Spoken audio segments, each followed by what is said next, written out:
The year is 1453. Rain had turned the ridge into a slick, dark mire, but Mehmed II did not shift his weight. He stood at the highest point of the hill, his boots sinking into the saturated earth, his gaze locked on the horizon. Below him, the landscape stretched out like a map of inevitable collapse. The Theodosian walls rose in the distance, a jagged silhouette. He did not blink. The wind picked up, carrying the sharp metallic tang of sulfur and the faint, rhythmic thrum of thousands. It was a sound that vibrated through the soles of his feet. He stood motionless, a singular point of stillness in a world preparing for violence. Every breath he took was measured, slow, and deliberate. He watched the way the light died against the ancient masonry. There was no hesitation in his stance. He was not merely observing the city, he was waiting for the precise moment. He turned his head slightly, listening to the grinding of wood on wood from the valley behind him. The silence was heavy. Mehmed turned his back on the city. Behind him, resting on a heavy timber carriage, sat the Basilica. It was a massive, singular object of bronze, cold to the touch even in the humid night air. He ran a hand along the barrel, his fingers tracing the deep, flowing lines of Arabic calligraphy etched into the metal. This was not merely a weapon. It was a statement of a new era. The bronze caught the flickering torchlight, casting long, jagged shadows across the mud. He stepped aside, his movement sharp and decisive. Artillerymen swarmed the carriage, their boots sliding in the mire as they worked with practiced rhythmic speed. One man hoisted a heavy iron ladle, pouring black powder into the breech with a steady hand. Another pushed a massive stone ball into the mouth of the cannon. Mehmed watched the fuse being set, his jaw set, his eyes reflecting the dull glow of the embers. The machine was ready. He signaled downward. The crew stepped back, leaving the bronze beast alone in the center of the ridge, aimed directly at the heart of the empire. Beyond the ridge, the Theodosian walls stretched across the horizon like a jagged scar upon the earth. They were not merely stone and mortar, but 1,000 years of accumulated defiance.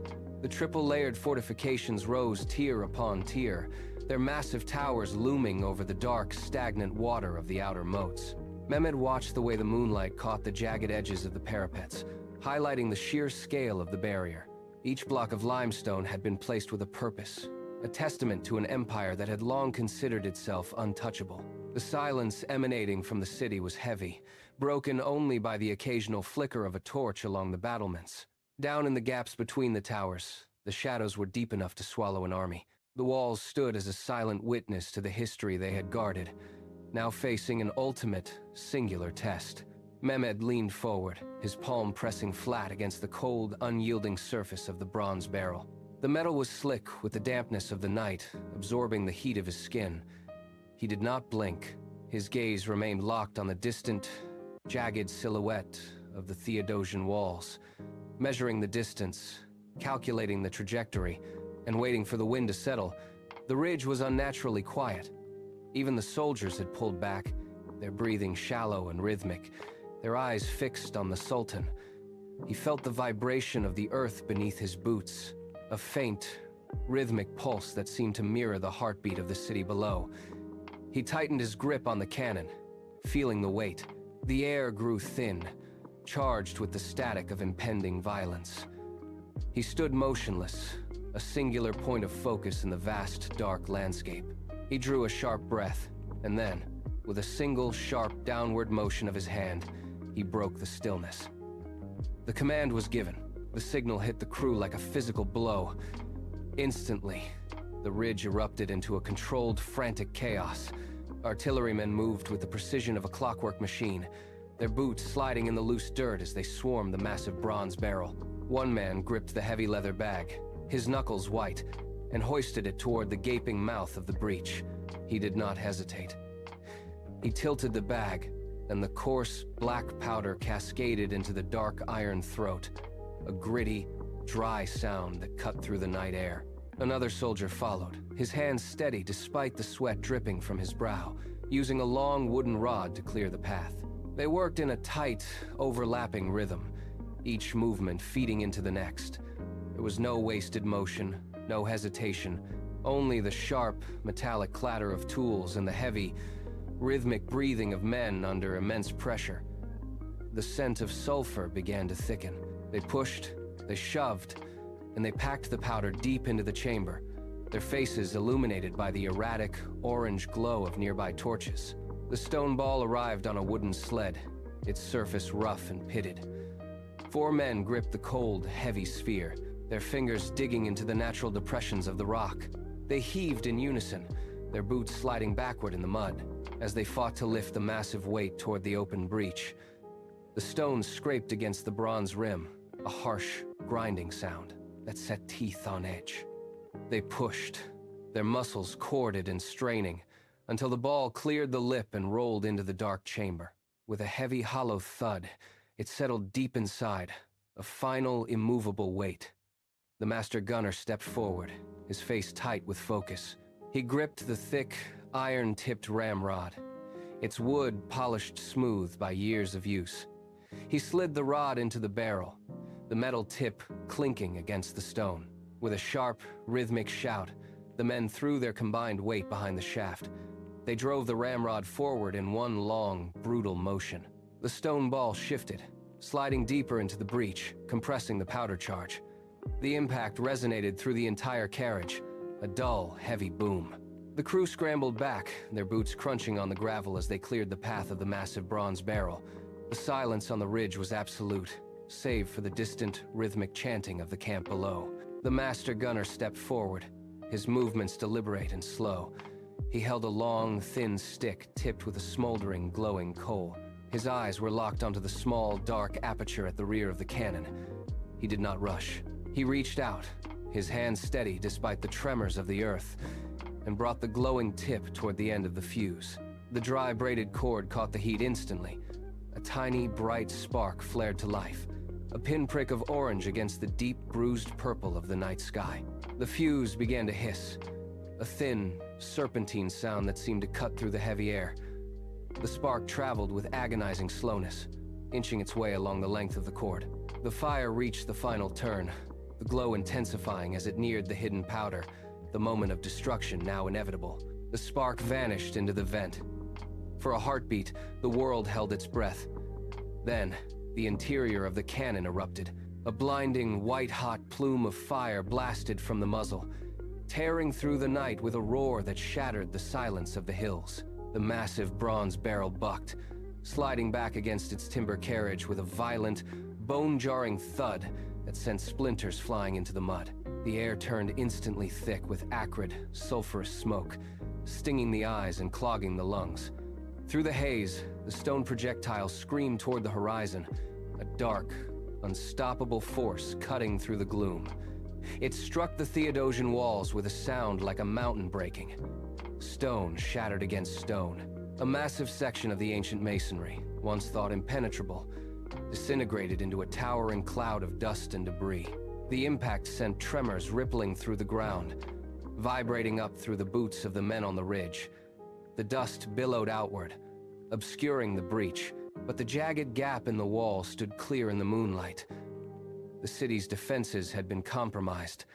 The impossible had suddenly become real. The echoes of the blast died away, leaving only the settling dust and the sharp, biting smell of sulfur hanging in the air. Mehmet stood on the ridge, his eyes fixed on the jagged ruin of the wall. Below him, the camp was not silent. A low, guttural vibration began to rise from the darkness of the valley. It started as a single, steady beat, like the pulse of a massive, living creature. Then, thousands of voices joined the rhythm. The sound was not a shout, but a deep, rhythmic chant that seemed to resonate through the very earth. It rose in intensity, a wall of sound that pushed against the stillness of the night. Every syllable was synchronized, a relentless, driving force. The soldiers below moved in unison, their voices weaving together into a haunting, singular melody. It was a sound of absolute resolve. Mehmet felt the vibration through the soles of his boots, a constant, thrumming reminder of the thousands waiting for his command. The city remained dark, but the valley was alive with the roar of 1,000 throats, waiting for the next move. The rhythmic chanting remained, but the focus of the valley shifted. Near the base of the ridge, a line of massive oxen stood braced against the slope. Their heads were lowered, necks thick with muscle, waiting for the signal. The handlers tightened the heavy hemp ropes, securing them to the hull of a colossal wooden galley. The ropes groaned under the initial tension, vibrating like bowstrings. Then, the handlers shouted. The oxen lunged forward, hooves churning the mud, digging deep into the earth for purchase. Every muscle in their flanks rippled and bulged, straining against the immense weight of the ship. The wooden frame of the galley creaked in protest, a sharp, splintering sound that cut through the low roar of the army. For a long, agonizing second, nothing moved. The ropes stretched to their limit, pulling the ship toward the incline. Then, with a slow, grinding shudder, the vessel lurched. The hull scraped against the greased timber slipway, a sound of wood sliding over wood that echoed across the clearing. The ship began its ascent, inching forward over the uneven terrain. The oxen leaned into their yokes, their breath coming in heavy, rhythmic clouds in the cold air. It was a slow, deliberate crawl, a display of raw, mechanical force. Beneath the massive hull, the ground was a battlefield of engineering. Hundreds of thick, rounded logs lay embedded in the mud, slicked with a thick layer of animal fat. As the galley moved, the wood groaned against the grease, a wet, sliding sound that drowned out the chanting. The ship rode the logs like a river, yet the path was treacherous. Suddenly, a log rolled out of alignment, sinking deep into the soft earth under the immense pressure. The ship tilted, its bow dipping toward the mud. The line of oxen faltered, their hooves sliding in the muck. A sharp, cracking sound echoed as the hull slammed against the uneven ground. The entire forward momentum stalled. Handlers rushed in with heavy wooden wedges, driving them under the shifting logs to stabilize the track. They worked with frantic precision, their movements dictated by the weight of the vessel above them. With a final, coordinated heave from the team, the ship leveled out. It regained its balance, sliding forward once more over the slick, greased surface. The galley continued its surreal journey, a mountain of wood and iron gliding over the earth. It was a terrifying display of will, turning the solid ground into a temporary sea. The ship did not belong on land, yet it moved with a steady, grinding grace, inching closer to the crest of the hill. The oxen reached the steepest part of the ridge, their strength failing against the rising grade. The ship shuddered, its massive hull deadening the momentum. From the sides, hundreds of soldiers swarmed the base of the galley. They carried long, heavy wooden levers, driving the ends deep into the mud beneath the hull.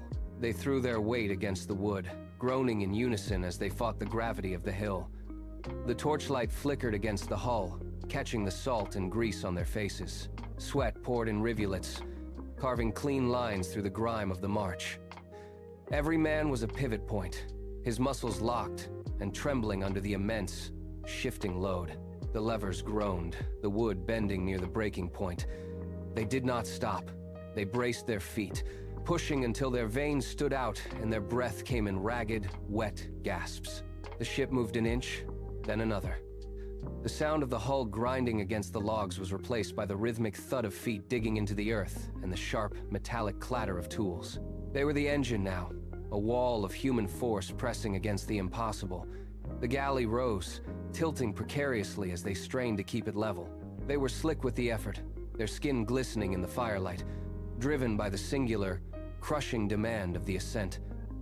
The ship crept forward, a slow, agonizing climb. The galley reached the plateau, its keels scraping the earth with a sound like grinding teeth. The chanting that had driven the men forward died away, leaving only the heavy, rhythmic thud of the hull against the logs. It was a sight that defied the logic of the terrain. A ship, built for the deep, now sat atop the ridge, silhouetted against the bruised crimson of the horizon. Below, the Byzantine chain remained locked across the harbor entrance, a useless barrier of iron and wood. The ship ignored it entirely, gliding over the land as if the earth itself had turned to water. The sheer scale of the vessel, perched on the high ground, cast a long, jagged shadow toward the city walls. It was a mechanical nightmare, a violation of the natural order that turned the defenders' strategy into a relic of the past. The air grew still, heavy with the scent of sulfur and wet earth. Every movement of the ship was deliberate, a slow, crushing advance that made the ground tremble. The ship loomed over the landscape, a silent, wooden specter that heralded the end of the city's isolation. It was a transformation of the battlefield. The galley reached the final rise, the ground beneath the logs soft and treacherous. The ship groaned, the timber frame twisting under the uneven pressure of the slope. For a heartbeat, the vessel tilted, its massive hull shifting toward the rear, threatening to slide back into the mud. The soldiers scrambled, bracing their shoulders against the wood, their boots digging deep trenches into the earth to hold the line. The weight was immense, a crushing force that demanded every ounce of their strength. They pushed, their breath coming in sharp, strained bursts, fighting the gravity that sought to pull the ship back down the hill. The wood of the hull creaked, a high-pitched sound of stress that cut through the night. Slowly, the bow rose, leveling out as the center of gravity shifted forward. The ship lurched, then steadied, its keel finally clearing the crest of the ridge. It sat there for a moment, a massive, dark silhouette suspended between the land and the water. Below, the Golden Horn waited, a dark expanse of harbor ready to receive the intruder. The momentum was gone, replaced by the heavy, silent anticipation of the drop. The ship was poised, a poised blade of wood and iron, ready to slide into the heart of the city's defense. The ship hung motionless at the summit, a dark monolith against the sky. As the sun dipped below the horizon, the clouds ignited. A bruised, deep crimson bled across the heavens, staining the air and the earth alike. It was a color of finality, reflecting the fires already consuming the districts within the city walls.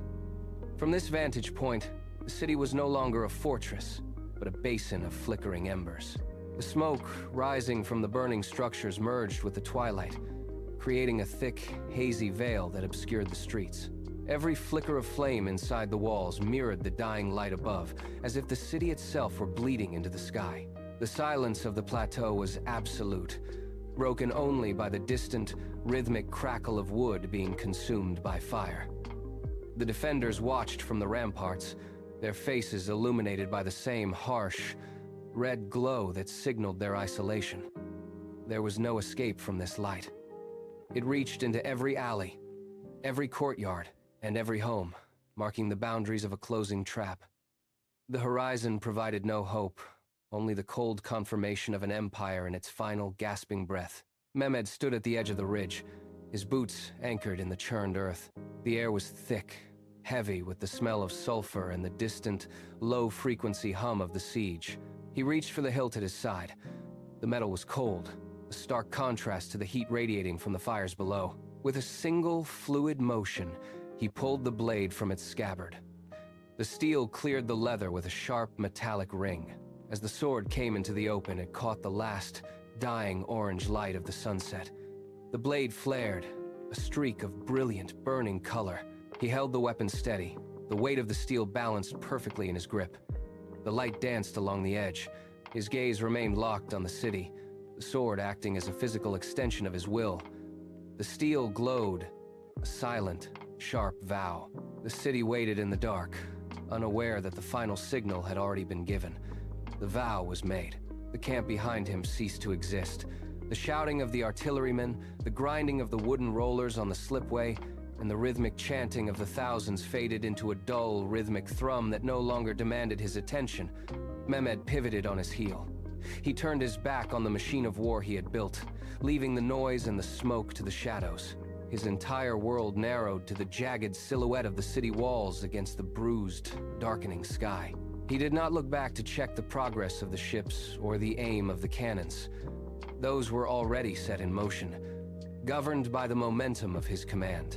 His eyes traced the outline of the harbor entrance, a dark gap in the stone that promised the final collapse of the empire. The wind shifted, carrying the scent of salt and burning timber, but he did not blink. He stood as a statue of absolute intent, his posture rigid, his gaze locked onto the target. The city was a dark, silent shape in the distance, waiting for the inevitable. He held the sword, but it was no longer a weapon. It was a compass needle pointing toward the fall. The stillness of the ridge broke. Behind the Sultan, the heavy, rhythmic clatter of iron against bronze began to pulse through the night air. The artillery crew moved with the precision of a clockwork mechanism, their actions dictated by the necessity of the siege. A massive iron ramrod struck the breach, the sound ringing out like a hollow, metallic bell. It was a sharp, biting noise that cut through the low-frequency hum. The crew poured the black powder, the dry grit of the grains audible as it spilled into the chamber. Each movement was deliberate, practiced, and devoid of wasted energy. The heavy stone projectile was hoisted, its weight straining the timber carriage until the wood groaned in protest. It slid into the barrel with a final, grinding thud that vibrated through the mud underfoot. The fuse was fed into the touch hole, a thin, dark line of cord. Every clang of the tools served as a reminder of the impending destruction. The cannon was no longer a dormant object. It was a primed predator. The crew stepped back, their breath hitching in the cooling air. The weapon was ready. The silence that followed was heavy, expectant, and absolute. Below the ridge, the focus shifted to the slope. A sound tore through the night air, a long, agonizing screech of wood grinding against wood. It was the sound of the impossible being forced into reality. A massive galley, stripped of its element, hung suspended on a greased slipway. The oxen strained, their muscles bunching and trembling under the immense weight of the hull. Soldiers leaned into long wooden levers, their feet digging deep into the churned earth, their bodies angled against the incline. Every inch of progress was bought with sweat and friction. The ship groaned, a deep, structural protest that vibrated through the ground. It moved in stuttering, violent jerks, sliding over the timber rollers with a rhythmic, piercing protest that drowned out the distant chanting. The smell of hot grease and damp soil rose in the air. The galley was a dark, hulking shadow, a naval vessel trespassing on dry land, inching its way toward the Golden Horn. It was a slow, agonizing crawl that defied the geography of the harbor. The siege had transcended mere combat. It had become a calculated rhythmic erosion of the city's resolve. Every movement on the ridge and the slope was synchronized to a singular, crushing purpose. The cannon fire was no longer sporadic. It was a metronome of destruction, timed to coincide with the grinding, relentless advance of the galley.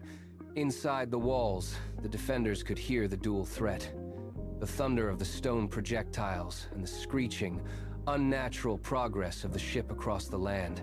This was the final phase, where the geography of the battlefield was being rewritten by sheer force of will. The Sultan watched the convergence of his efforts, his gaze fixed on the horizon where the city's defenses were being systematically dismantled. The air grew heavy with the scent of sulfur and the dust of pulverized stone. Each blast of the cannon shattered a section of the wall, while the ship's slow, grinding ascent signaled that no barrier was permanent. The spirit of the city was being squeezed between the hammer and the anvil. Mehmet turned his back on the artillery ridge. His focus narrowed to the dark, jagged silhouette of the harbor entrance, a sliver of black against the bruised crimson of the horizon. The city burned, casting long, flickering shadows that danced across the water, but he ignored the flames. He watched the gap where the sea met the shore, waiting for the movement that would validate the entire operation. The silence in his immediate vicinity was absolute, a stark contrast to the distant rhythmic thud of the cannon. A single scout emerged from the darkness below, sprinting toward the ridge, his hand raised in a sharp, urgent gesture. The signal was coming. Mehmet leaned forward, his weight balanced on the balls of his feet, eyes locked on the shoreline. The galley was close now, its massive hull looming against the orange glow of the distant fires. He could see the dark, shifting mass of the ship as it crested the final rise of the slipway.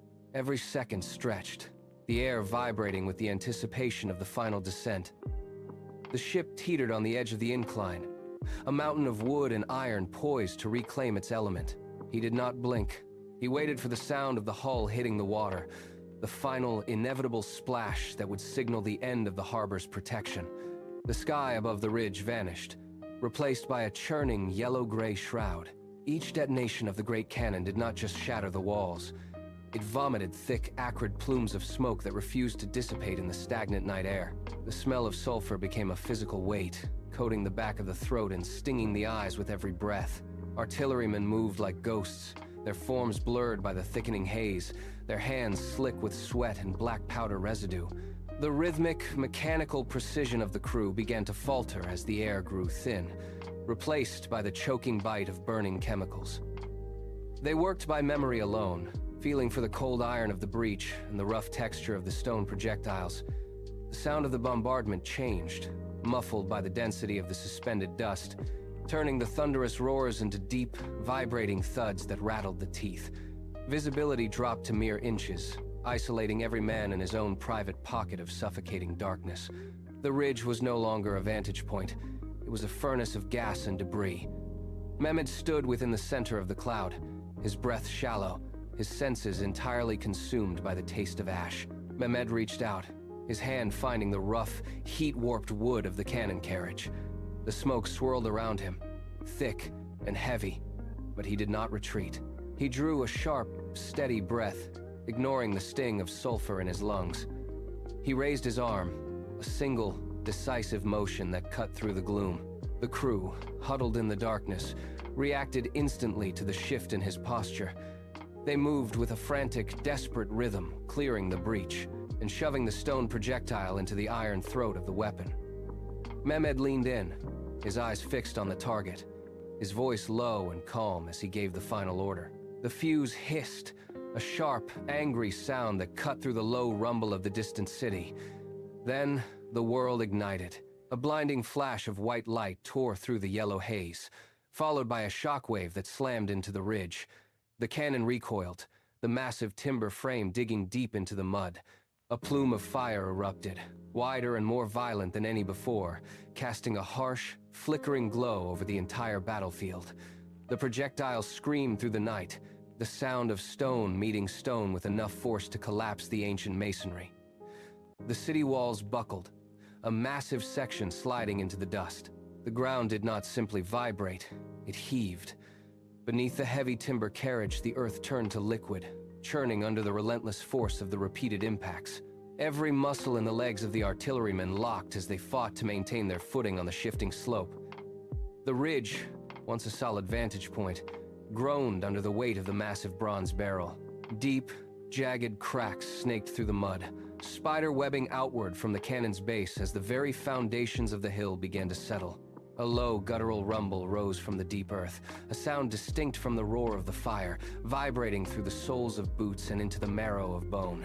The crew scrambled to wedge wooden blocks under the carriage wheels, but the ground buckled, spitting the debris aside like sand. Mehmet stood motionless, his weight centered, feeling the tremors travel up through the soil and into his stance. The entire horizon seemed to tilt. Dust rose in choking clouds, not from the walls this time, but from the ground itself, as if the earth were trying to reject the violence being inflicted upon it. The tremor peaked, a violent shudder that nearly threw the men to their knees before subsiding into a heavy, ominous silence. The ridge had shifted, the angle of the cannon now altered, pointing toward a new, vulnerable section of the city. The Byzantine world was no longer standing on solid ground. It was crumbling from beneath. The cannon roared, a sound that tore through the heavy, smoke-filled air like a physical blade. This time, the stone ball did not strike a single point. It hammered into the already fractured masonry of the Theodosian walls. The impact was absolute. A cloud of pulverized limestone erupted, obscuring the sky as the shockwave traveled through the ancient structure.